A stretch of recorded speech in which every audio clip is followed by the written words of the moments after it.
ผักบัวแม่นผักและสมุนไพรที่ถูกปลูกอย่างกว้างขวางอยู่ทั่วโลกต้นกำเนิดของมันยังบ่แน่นอนว่ามาแต่ไสแต่การนำไส้ผักบัวในอาหารได้ถูกค้นพบว่ามีอยู่ในจีนและอียิปต์มาตั้งแต่หลายพันปีก่อนหัวผักบัวประกอบด้วยใบหลายๆสั้นที่เป็นแผ่นแปะผักบัวมีหลายสีที่แตกต่างกันมีทั้งสีเหลืองสีแดงและสีขาวสีที่สกัดมาจากกาบหัวผักบัวสีเหลืองเมื่อย่อมไหมและฝ้ายก็จะได้สีแสดและสีบัวอมแดง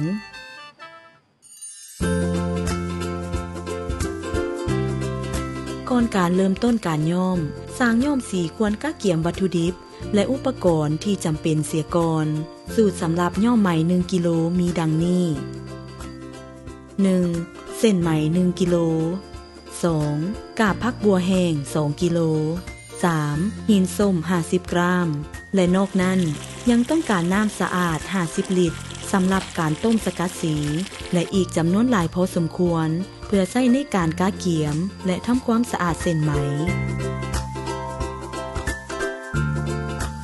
อุปกรณ์ที่ต้องการมีดังนี้ 1. หม้อสแตนเลส 2-3 หน่วย 2. บ่วง 3. เสือก 4. ผ้าฝ้ายน้ำเข้า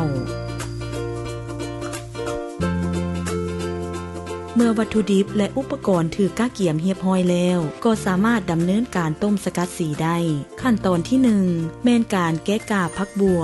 นำเอาผักบัวใหญ่แห้งมาแกะเอาแต่กาบที่มีสีเหลืองขั้นตอนที่2นำเอากาบที่ปอกไว้นั้นลงใส่หม้อ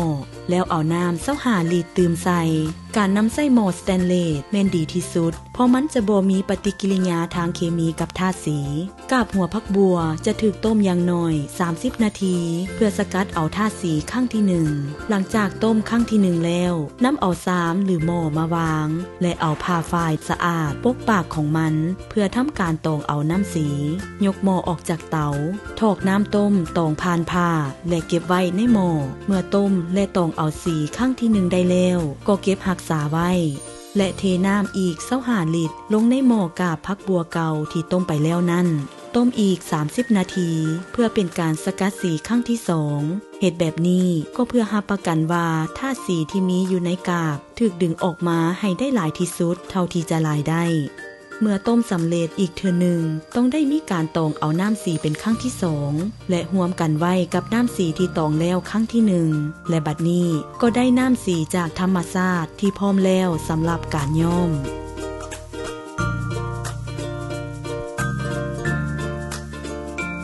ในขบวนการย้อมขั้นตอนที่1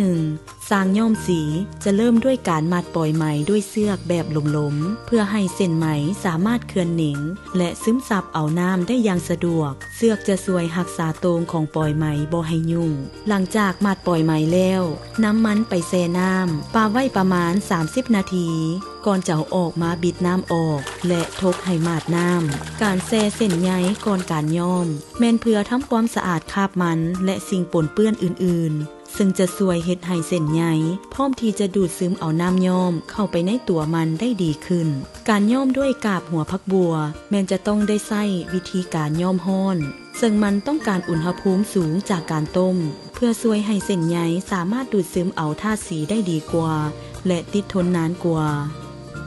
น้ำเอาไหมที่มาดน้ำนั้นลงไปจุ่มในหม้อน้ำย้อมและต้องเฮ็ดให้เส้นไหม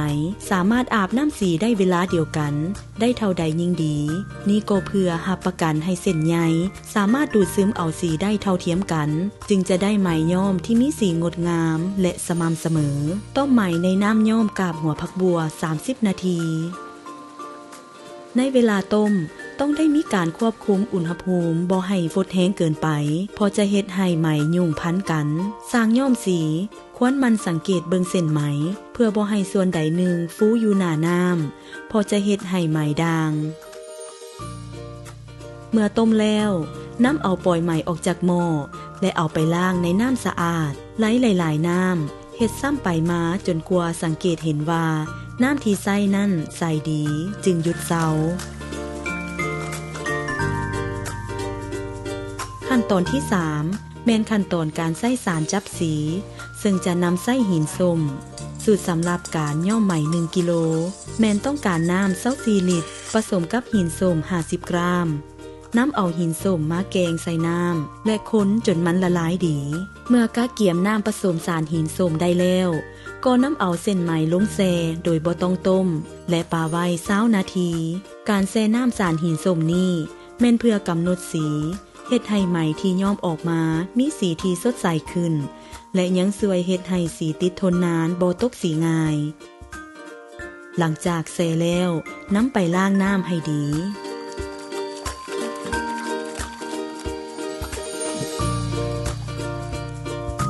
การย้อมด้วยกาบหัวบัวแม้นต้องการการต้ม2 รอบน้ำเอาไหมกลับลงไปในหม้อน้ำกาบหัวบัวเก่าเป็นครั้งที่2และต้มอีก30 นาทีเมื่อต้มแล้วไล่น้ำอีกหลายๆครั้งเฮ็ดแบบนี้จนกว่าบ่มีสีตกออกมาจากไหมและสังเกตเห็นน้ำใสดี